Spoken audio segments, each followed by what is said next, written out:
नमस्कार प्रिय दर्शकों, एक बार फिर आपका स्वागत है। दोस्तों, हस्तिनापुर की रानी बनने के बाद सत्यवती ने दो पुत्रों चित्रांगद और विचित्रवीर्य को जन्म दिया था। ये दोनों ही राजकुमार बड़े ही होनहार और पराक्रमी थे। सत्यवती के ज्येष्ठ पुत्र चित्रांगद ने अभी युवावस्था में प्रवेश भी नहीं किया था कि तभी राजा शांतनु स्वर्गवासी हो गए थे। तब भीष्म ने सत्यवती से उनके ज्येष्ठ पुत्र चित्रांगद को राजगद्दी पर बिठा दिया था। चित्रांगद बड़ा ही पराक्रमी था, इसलिए उसने अपनी उसी अवस्था में कई राजाओं को पराजित कर उनके राज्यों पर अधिकार कर लिया था। इसी चित्रांगद नाम का एक गंधर्वों का राजा भी था। जब उसने यह देखा कि हस्तिनापुर का राजा चित्रांगद अपने बल और पराक्रम से देवताओं, मनुष्यों तथा असुरों को नीचा दिखा रहा है, तो वह क्रोध में आकर हस्तिनापुर राज्य पर चढ़ाई कर देता है। तब 3 वर्ष तक हस्तिनापुर के राजा चित्रांगद और गंधर्वराज चित्रांगद के बीच कुरुक्षेत्र के मैदान में युद्ध चला। गंधर्वराज चित्रांगद एक पराक्रमी योद्धा होने के साथ साथ बड़ा मायावी भी था। इसी कारण उसके हाथों हस्तिनापुर के राजा चित्रांगद की मृत्यु हो गई। चित्रांगद की मृत्यु के बाद सत्यवती के छोटे पुत्र विचित्रवीर्य का हस्तिनापुर की राजगद्दी पर अभिषेक किया गया।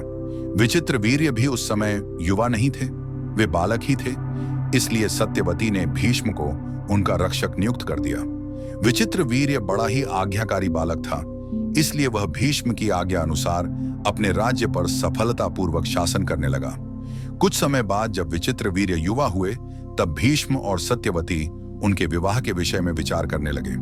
तभी उन्हें यह समाचार मिला कि काशी नरेश अपनी तीनों कन्याओं का स्वयंवर कर रहे हैं। तब भीष्म ने अपनी माता सत्यवती से आज्ञा लेकर अकेले ही उस स्वयंवर में जाने का निश्चय किया। काशी नरेश की पुत्रियों के स्वयंवर में अकेले जाना भीष्म की एक बड़ी भूल थी, क्योंकि उनकी आयु बहुत हो चुकी थी और उन्होंने आजीवन ब्रह्मचर्य धर्म का पालन करने की प्रतिज्ञा भी की हुई थी।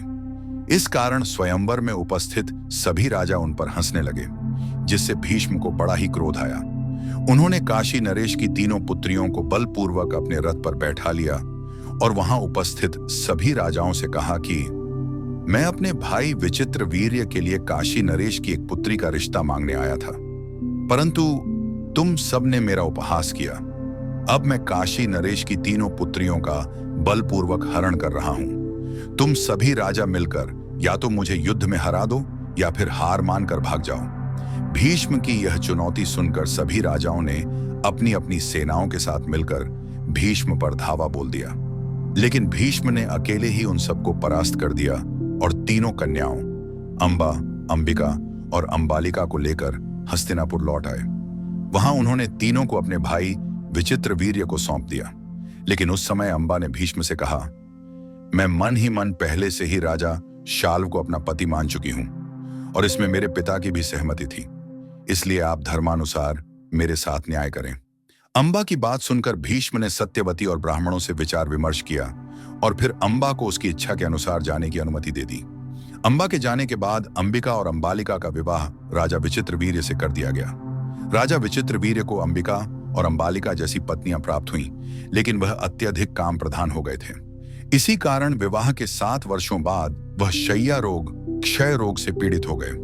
राजा विचित्रवीर्य की बहुत चिकित्सा करवाई गई, परंतु वे स्वस्थ नहीं हो सके और अंततः उसी रोग के कारण मृत्यु को प्राप्त हो गए।